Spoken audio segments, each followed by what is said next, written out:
नमस्कार दोस्तों, स्वागत है आपका हमारे न्यूज यूट्यूब चैनल में। हमारी इस वीडियो में जितने भी केंद्रीय कर्मचारी है, पेंशनर और फैमिली पेंशनर है, उनके लिए बहुत ही अच्छी खबर निकल कर सामने आई है। जी हाँ दोस्तों, तो चलिए वीडियो को स्टार्ट करते हैं। 2027 में मिलेगी बढ़ी हुई सैलरी, पेंशन, एरियर। 8वें वेतन आयोग पर सरकार ने साफ साफ बता दिया, एक पीएवाई कमीशन सैलरी में कितनी बढ़ोतरी होगी, इस पर अभी तक कोई आधिकारिक बयान नहीं आया है, लेकिन वित्त राज्य मंत्री ने बाकी कई चीजों पर काफी हद तक तस्वीर साफ कर दी है। CPC latest news. देश भर के केंद्रीय कर्मचारियों और पेंशनर्स को 8वें वेतन आयोग पीएवाई कमीशन का इंतजार है। सबके जेहन में मूल सवाल यही कि उनकी सैलरी या पेंशन में कितना इजाफा होगा और ये कब से मिलेगी। इसके लिए वेतन आयोग काम भी कर रहा है। केंद्रीय कर्मियों और पेंशनर्स समेत इनसे जुड़े तमाम संघों और अन्य स्टेकहोल्डर्स से ऑनलाइन सुझाव मांगे गए थे, जिसे भेजने की अंतिम तारीख 31 मार्च 2026 मंगलवार को खत्म हो रही है।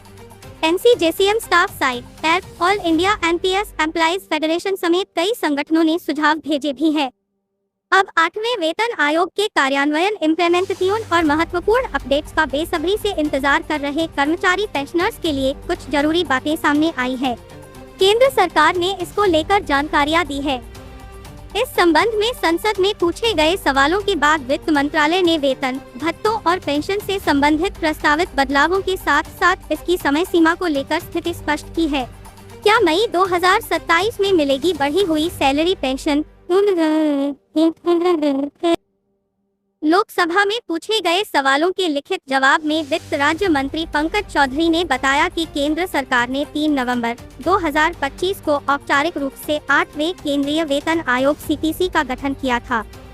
इसके अलावा ये सहमति बनी है कि आयोग को सरकारी कर्मचारियों के वेतन, भत्तों और पेंशन के संबंध में अपनी सिफारिशें सौंपने के लिए 18 महीने का समय दिया गया है। चौधरी ने कहा, आयोग अपने गठन के 18 महीनों के भीतर केंद्र सरकार के कर्मचारियों के वेतन, भत्ते, पेंशन आदि जैसे विभिन्न मुद्दों पर अपनी सिफारिशें देगा।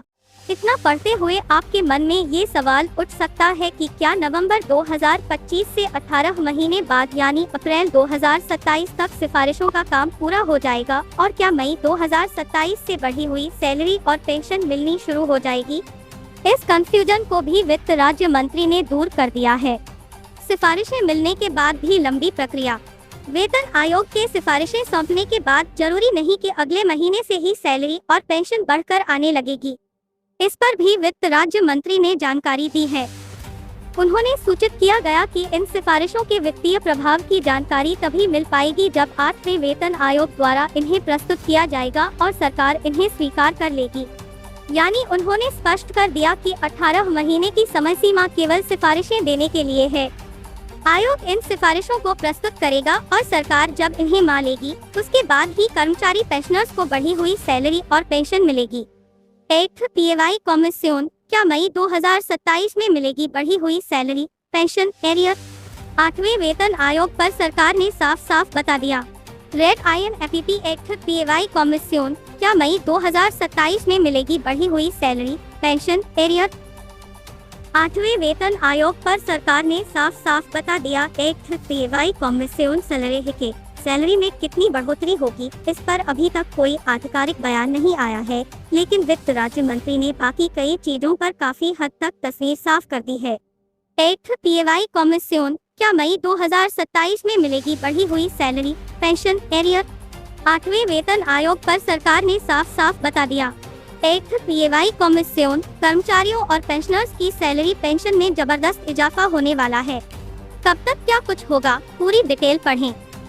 CPC latest news. देश भर के केंद्रीय कर्मचारियों और पेंशनर्स को 8वें वेतन आयोग पीएवाई कमीशन का इंतजार है। सबके जेहन में मूल सवाल यही कि उनकी सैलरी या पेंशन में कितना इजाफा होगा और ये कब से मिलेगी। इसके लिए वेतन आयोग काम भी कर रहा है। केंद्रीय कर्मियों और पेंशनर्स समेत इनसे जुड़े तमाम संघों और अन्य स्टेकहोल्डर्स से ऑनलाइन सुझाव मांगे गए थे, जिसे भेजने की अंतिम तारीख 31 मार्च 2026 मंगलवार को खत्म हो रही है। NCJCM staff site, app, all India NPS employees federation समेत कई संगठनों ने सुझाव भेजे भी हैं। अब 8वें वेतन आयोग के कार्यान्वयन, इम्प्लीमेंटेशन और महत्वपूर्ण अपडेट्स का बेसब्री से इंतजार कर रहे कर्मचारी पेंशनर्स के लिए कुछ जरूरी बातें सामने आई है। केंद्र सरकार ने इसको लेकर जानकारियां दी है। इस संबंध में संसद में पूछे गए सवालों के बाद वित्त मंत्रालय ने वेतन, भत्तों और पेंशन से संबंधित प्रस्तावित बदलावों के साथ साथ इसकी समय सीमा को लेकर स्थिति स्पष्ट की है। क्या मई 2027 में मिलेगी बढ़ी हुई सैलरी पेंशन? लोकसभा में पूछे गए सवालों के लिखित जवाब में वित्त राज्य मंत्री पंकज चौधरी ने बताया कि केंद्र सरकार ने 3 नवंबर 2025 को औपचारिक रूप से 8वें केंद्रीय वेतन आयोग (सीपीसी) का गठन किया था। इसके अलावा ये सहमति बनी है कि आयोग को सरकारी कर्मचारियों के वेतन, भत्तों और पेंशन के संबंध में अपनी सिफारिशें सौंपने के लिए 18 महीने का समय दिया गया है।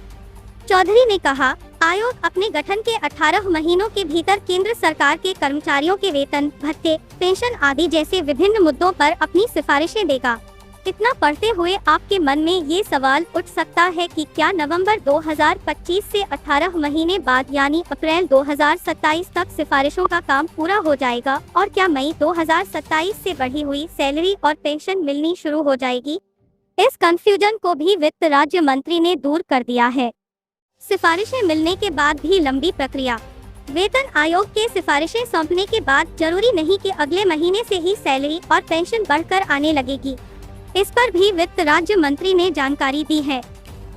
उन्होंने सूचित किया गया कि इन सिफारिशों के वित्तीय प्रभाव की जानकारी तभी मिल पाएगी जब 8वें वेतन आयोग द्वारा इन्हें प्रस्तुत किया जाएगा और सरकार इन्हें स्वीकार कर लेगी।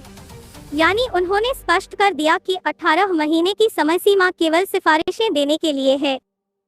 आयोग इन सिफारिशों को प्रस्तुत करेगा और सरकार जब इन्हें मान लेगी उसके बाद ही कर्मचारी पेंशनर्स को बढ़ी हुई सैलरी और पेंशन मिलेगी।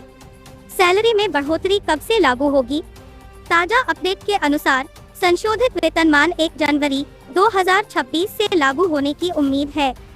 हालांकि अंतिम निर्णय इस बात पर निर्भर करेगा कि रिपोर्ट कब सौंपी और स्वीकार की जाती है।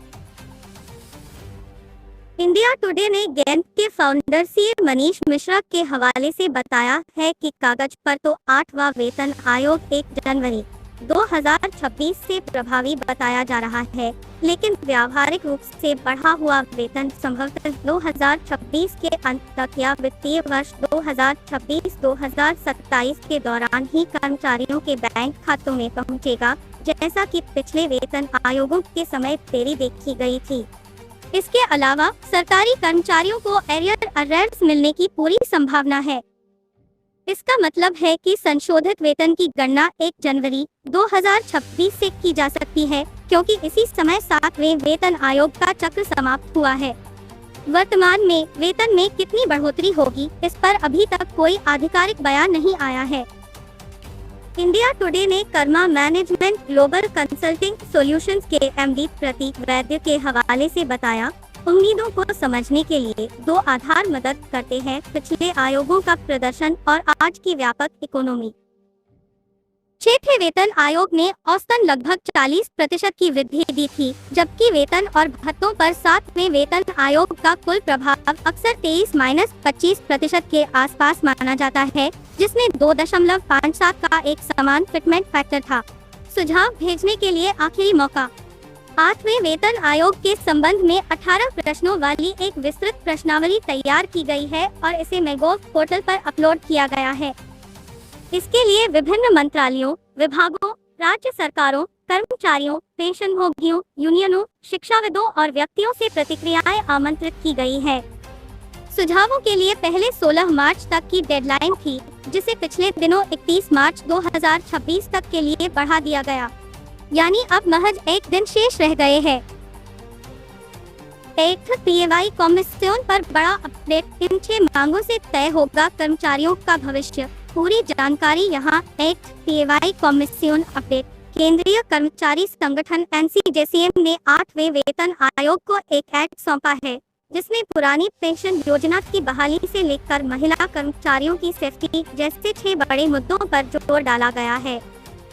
8th PAY commission update. 8वें वेतन आयोग 8th PAY कमीशन के गठन के साथ ही केंद्रीय कर्मचारियों की उम्मीदें तेज हो गई हैं। हाल ही में केंद्रीय सरकारी कर्मचारी यूनियनों ने वेतन आयोग के सामने 9 बड़ी मांगे रखी है। संगठन ने आयोग के सवाल जवाब की सीरीज क्वेश्चनर में बदलाव करने और इसे और ज्यादा आसान बनाने के लिए कहा है। एनसीजेसीएम के सचिव शिव गोपाल मिश्र ने 8वें केंद्रीय वेतन आयोग के मेंबर सचिव पंकज जैन को पत्र लिखकर इन मांगों के बारे में बताया। आइए जानते हैं क्या है वो 9 बड़ी मांगे जो कर्मचारियों के भविष्य पर असर डाल सकती हैं। पुरानी पेंशन योजना की बहाली। कर्मचारियों की 8वें वेतन आयोग से सबसे बड़ी मांग एमपीएस नेशनल पेंशन सिस्टम और यूपीएस यूनिफाइड पेंशन स्कीम को रिव्यू कर पुरानी पेंशन योजना को वापस लाने की है। कर्मचारियों ने कहा है कि अंशदान वाली ओपीएस ही उनके भविष्य के लिए बेहतर है। पेंशनभोगियों के मुद्दों को शामिल करना। एनसीजेसीएम ने मांग की है कि सवाल जवाब सीरीज में पेंशनभोगियों के अधिकारों और उनकी पेंशन में बदलाव और एक जैसे नियम के लिए अलग से प्रावधान होना चाहिए। महिला कर्मचारियों की सेफ्टी की मांग। लेटर में महिलाओं के लिए सुरक्षा, मातृत्व लाभ, मासिक धर्म अवकाश, मेंस्ट्रुअल लीव जैसे मुद्दों को उठाने के लिए एक स्पेशल डिवीजन की मांग की गई है। विभाग की समस्याएं। भारत सरकार के अलग अलग विभागों की अपनी समस्याएं होती है।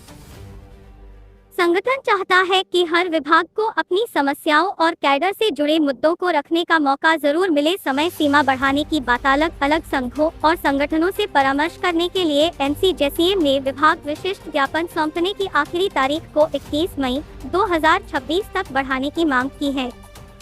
ये है हमारी लेटेस्ट अपडेट। आई होप आपको हमारी ये वीडियो अच्छी लगी हो। वीडियो अच्छी लगी हो तो वीडियो को लाइक, शेयर और सब्सक्राइब करना ना भूले। जय हिंद, जय जवान, जय किसान।